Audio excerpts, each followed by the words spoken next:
وەک پرۆژەیەکی وەبەرهێنان لە ساڵی 2011 و کارگای دەست بەکار بوو. بێگومان ساڵی 2009 دەستمان پێکرد، زەویەکەمان کڕی و تەسویە کرا و تا کارگەکان دروست کرا و معمەلەکە دامەزرا لە یەکی 2011 دەست بەکار بوو.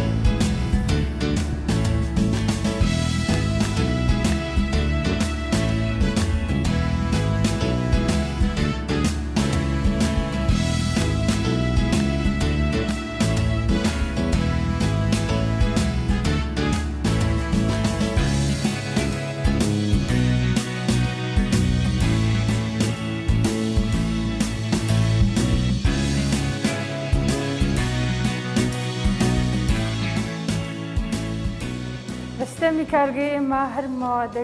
هەر مادەک بێتن بە سیارەی گەورە سەرەتا کە دێتە ژوورەوە بە ناو حەوزەکی پاکەرەوەدا دەڕواتن مادەکە معقیمە ئەو سیارەیە تەقیم دەکاتن کە دێتە ژوورەوە هەر مادەکی پێوی لە تاقیگا ئێمە دەچین نمونەی لێوەردەگرین هەر مادەکبی بۆ نمونە سۆیەبی کەپەکبی ئاردبی گەنمە شامیبی گوڵە بەڕۆژەبی هەر مەوادێک کە لۆ دروستکردنی ئالیک بەکاربێ ئێمە دەچین نمونەی لێوەردەگرین تەمەشا دەکەین یەکەم جار فەحسی فیزیاوی پشکنینی فیزیایی بۆ دەکرێت تەمەشا دەکەین پیسبی تەڕبی هەر شتێکی ناتەبیعی بی ئەگەر ئەوانەمان دیت بیدایەت سیارەکەی داخل ناکەین ڕەفزی دەکەینەوە لە هەر جێگایەک بێتن.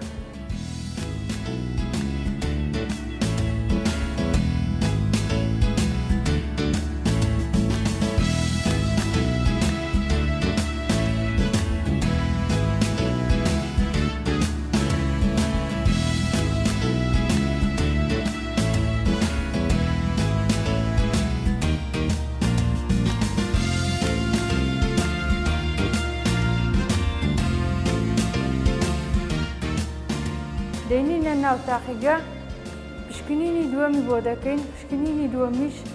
سەرەتا پشکنینی شەی بۆ دەکەین شێ زۆر گرنگە لە ئەو مادەیە کە بزانین ڕێژی شێیەکەی چەندە چونکە جاری وایە خەزم دەبێت لە ناو سایلۆی کە خەزنیش بوو ئەگەر شەی زۆر بوو تێک دەچین وادەکە بەڵام ئەگەر شەی تەواو بوو نۆرمال بوو ئەو سیارەکەی داخل دەکەین دەچێتە ناو کارگە و لەوێ میکانیزمی خۆی بەردەوام دەبێتن.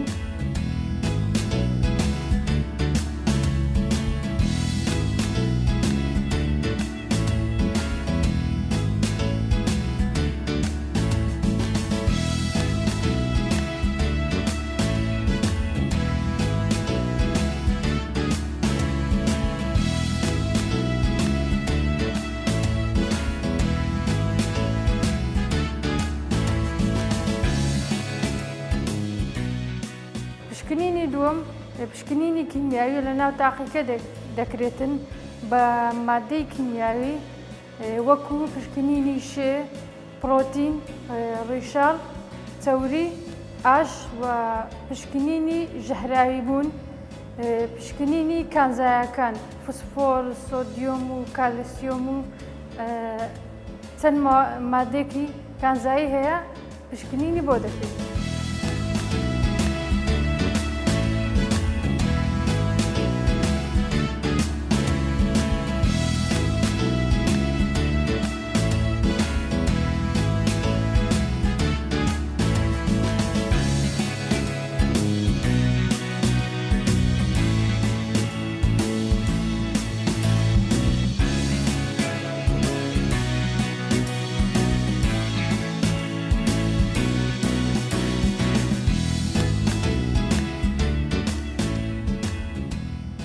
ئێمە دەستپێک کارگەی یەکەم کارگەی ئالیکی پەلەوەر بوو. هەستمان کرد تەکنۆلۆجیای نوێ لە کارگەی ئالیک زۆر بەکار نایە. مەش سێ هاوبەشین لەو کۆمپانیایە، لەوانەیە باکگراوندی 20 ساڵێکمان زیاتر بوو لە ئیشکردن لە بواری ئالیک و کەرەستە سەرەتاییەکانی ئالیک.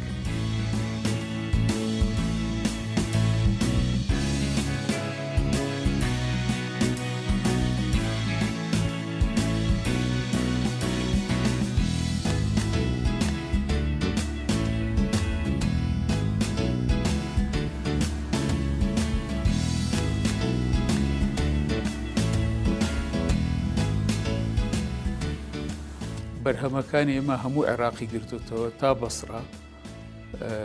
بەداخەوە تا ئێستا ئالیەتی هەناردەکردنی بەرهەم نییە بۆ دەرەوە، نەوەک ئێمە ئامادەین کواڵیتی باشتر لە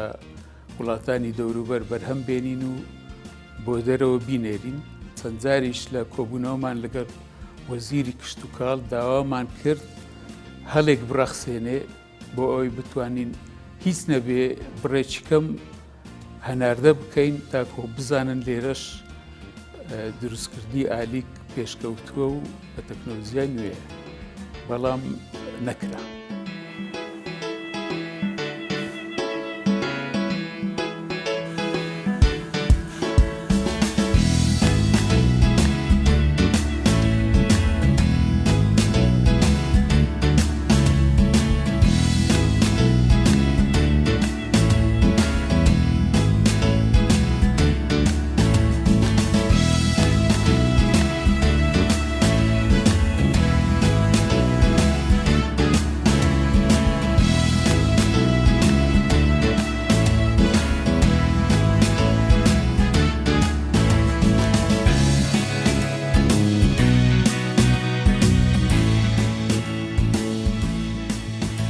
ئەو مادانە لۆمان دێ لە پاش لە تاقیگا فەحز دەکرێت، لە تاقیگا کە ڕێ دەدرێت کە داخلینا معمەل دەکرێت، ڕوتوبە و سمیە ئەوانە هەم فەحز دەکرێت، هیچ مشکلەی نییە، داخلینا معمەل دەکرێت. لە معمەلی هۆپەرمان هەیە بە جۆرەی سایلۆیەکان، هەر سایلۆ و مادەی خۆی تێ دەکرێت، لە هۆپەری ڕوو دەکرێت مەسەلە ئاردە، سۆیە، گەرمەشامیە، پرۆتینە، هەر یەکە لە بۆ خاص سایلۆیەکی خاصی هەر یەکە لە بۆ سایلۆیەکی تەحلیلکرایە دادرێت. پێکاتەکەی علەف سۆیە، ئاردە، گەرمەشامیە، پرۆتینە، کەپەکە، موادی پڕیمیکساتە.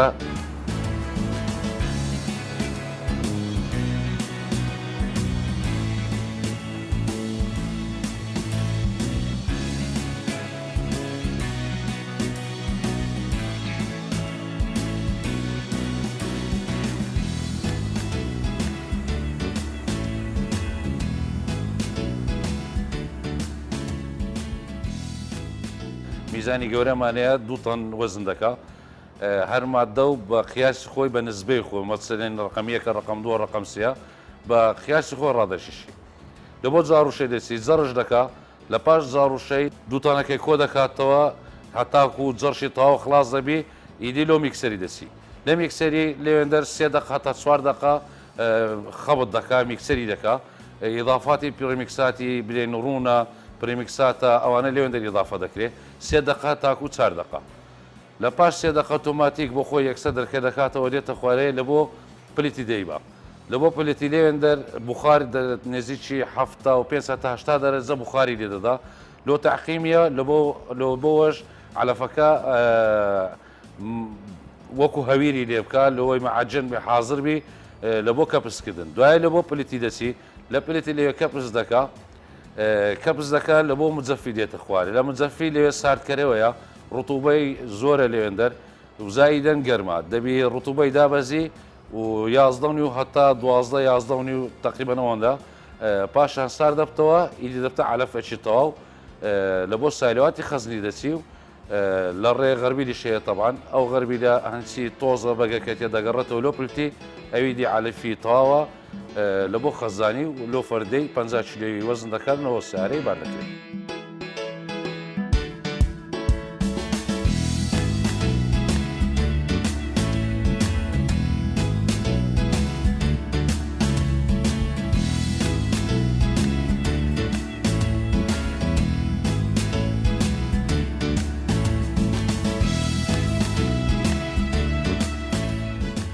دوو نوع بەرهەمانەیە بەرهەمی مریشک و ماسی بەرهەمی پەیرەوەر حیوانات بینێن شیر و گۆشت مشتەڕاتی پێدەنێکە بە عەرەبی و تاقەی ئینتاجی مەعمەلمان 20 لە ساعاتش 20 تەن ئینتاج دەکا ڕۆژانە حدودی 400 تا 450 تەن ئینتاج دەکرێت ڕەوان دەکرێت لە بۆ لای سلێمانی لە بۆ لای دۆک لۆ جنوب بەغدا لۆ دیالە لۆ باقوبە لە بۆ ئەمبار وزایدەن حلە بەسرا لەو جیانە ڕەوان دەکەین.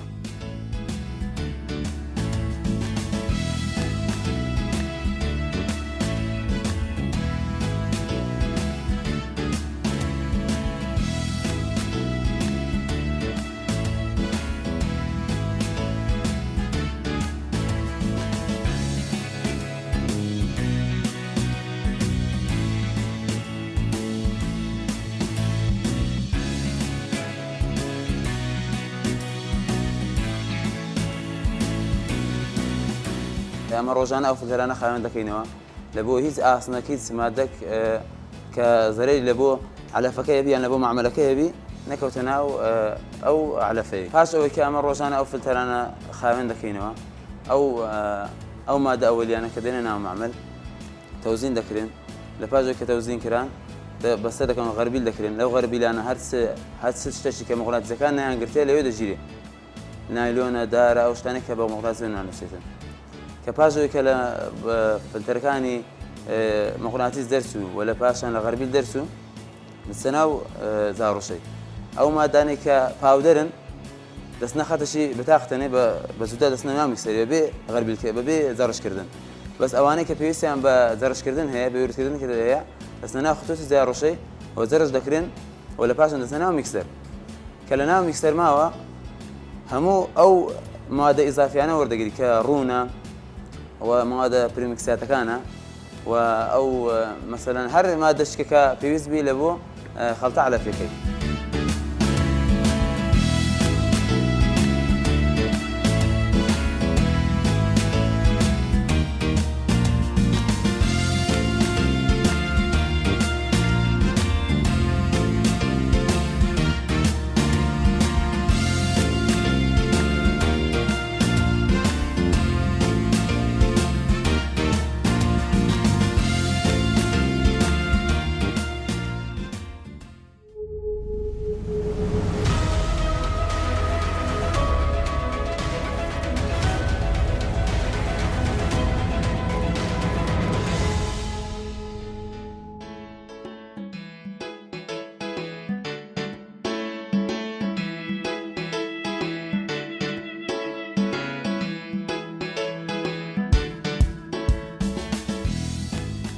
کێشەی هاوردەکردنی ئالیکمان هەیە لە وڵاتی ئێران و لەبەر چەند هۆیەک ئالیکی ئێران هەرزانترە. یەکەمیان دەستی کار لە ئێران زۆر هەرزانترە، دووەمیان کواڵیتی ئالیکەکە زۆر جیایە لەگەر کوالیتی ئێمە، سێەم لە ژێر کۆنتترۆلی وەزارەت و هیچ لایەنێکدا نیە، دوای هەر وڵاتێک بە پێی بژێوی ژیانی خەڵکەکە یعنی بەرهەمەکانی سعری جیایە لەگەر دەوروبەر. ئێمە ناتوانین ئەگەر وا بێ دەبێت چین هەموو وڵاتان داگیر بکە بە بەرهەمەکانی خۆی چکە بەرهەمەکانی لە هەمووی هەرزانترە. بەداخەوە هەتا ئێستا بەرهەمی ناوخۆ نەکەر ئالیکی پەلەوەر هیچ بەرهەمێکی ناوخۆ لەلایەن لایەنی پەیوەندیدار حیمایە نەکراوە.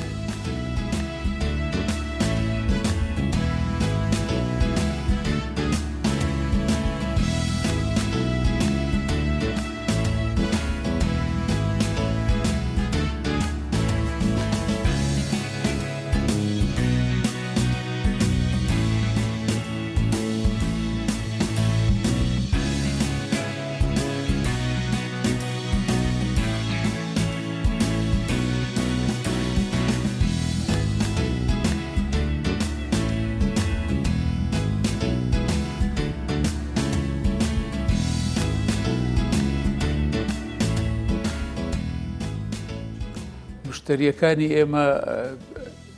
بە دوای هەرزان دەگەڕێن لەبەر چی چونکە لێرە هانی بەخێوکردنی پەلەوەر نادرێت. ئەو هەموو مریشکە بەستووە لە وڵاتانی دەرەوە دێ خەڵک ئامادە نییە مریشک بەخێوکە دوای ئەوە سعری فرۆشتنی چیلۆیەک لە 2000 دینارێک بێ کە تێچوونەکەی لەوانەیە لەو دەور بەرە بێیان زیاتر بێ لەبەرچی زیاترە چونکە بازارەکە فراوان نەکراوە. ئێمە زۆر جار ئەو کێشەمان هەیە و لەگەر وەزارەتدا دەنیشین داوامان کردووە نەک بۆ ماوەی مانگێک یان 2 مانگ هاوردەکردن ڕابچیرێ بەڵکو بۆ ماوەی 6 مانگ هەتا خەڵک ئامادە بێتن ئەو ئێستا بەشی زۆری ئەو چێلگانەی پەلەوەر لە کار کەوتون کەس ئامادە نییە بەخێو بکاتن. بەس ئەگەر هاوردەکردن ڕابچیرێ بە دڵنیاییەوە خەڵک دەست پێ دەکا ئەو کاتە ئالیک هەرزانتر دەبێ مریشک ئەگەر بە 2000یش و کەمتریش بفرۆشێ قازانجی دەبێ چونکە هەمووی بەرهەمی ناوخۆیە پێویستی بازار پڕ دەکاتەوە.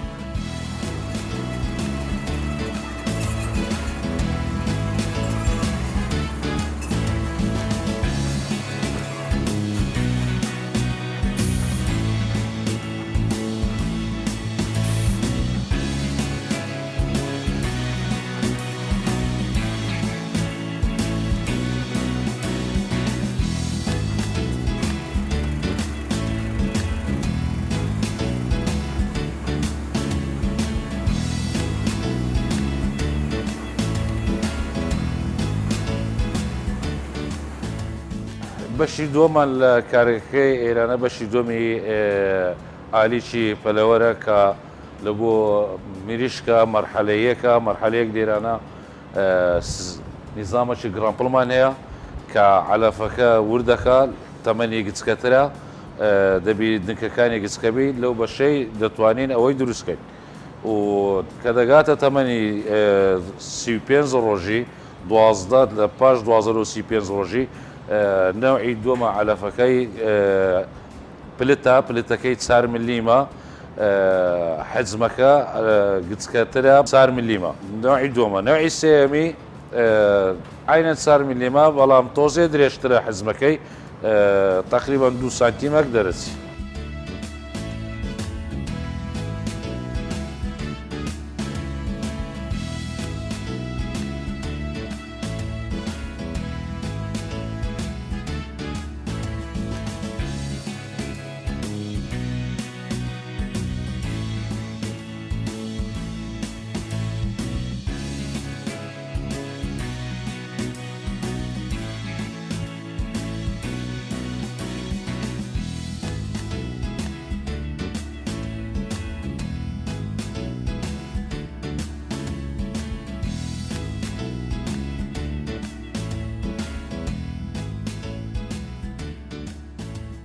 کارگەی ئێمە و هەموو ئەو کارگانەی لە هەرێمی کوردستانن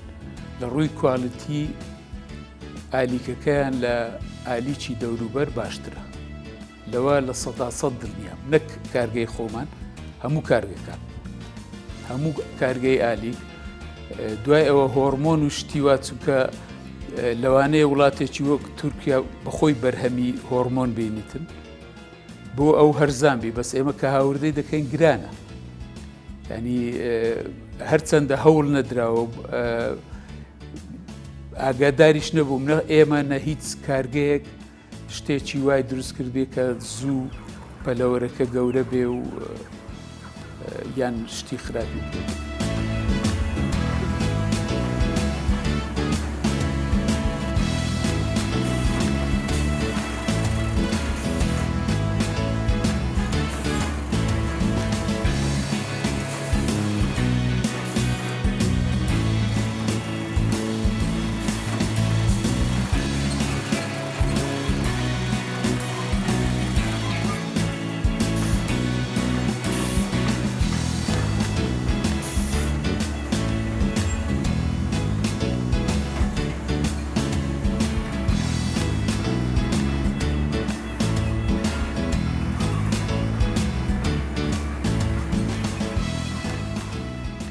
لە 5 بەیانیەوە کار دەکەین تا 2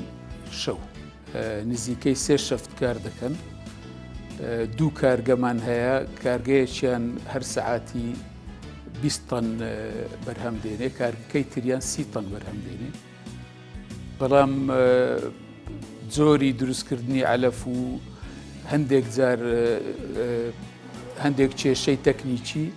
لەوانەیە سەعاتێک کارگە ڕادەگرێ، بە معدل دەتوانین بڕین یعنی بە هەردوو کارگە لە بینی 30 هەتا 40 تەن لە سەعاتێک ئالیک بەرهەم دێنین. جگە لە ئالیکی پەلەوەر ئێمە ئالیکی ئاژەلی کاوێشکەر ئەوەی مەڕ و ماڵات و مانگا و ئەوانە ئەویش چەند جۆرێکیە بۆ قەڵەوبوون و بۆ شیر. ئێمە تاکە کارگەین بە تەکنۆلۆجیای تەواو و تەکنۆلۆجیای نوێ لە هەموو عێراق کە ئەو بەرهەمە دروست دەکەین بێگومان بە سەرپەرشتی پسپۆرێکی فەڕەنسی کە بەشێک لە کەرستە سەرەتاییەکان لە ڤیتامین و پریمێکسات لەوان دەکڕین و ئەوانیش سەرپەرشتی تێکەڕەکە دەکەن.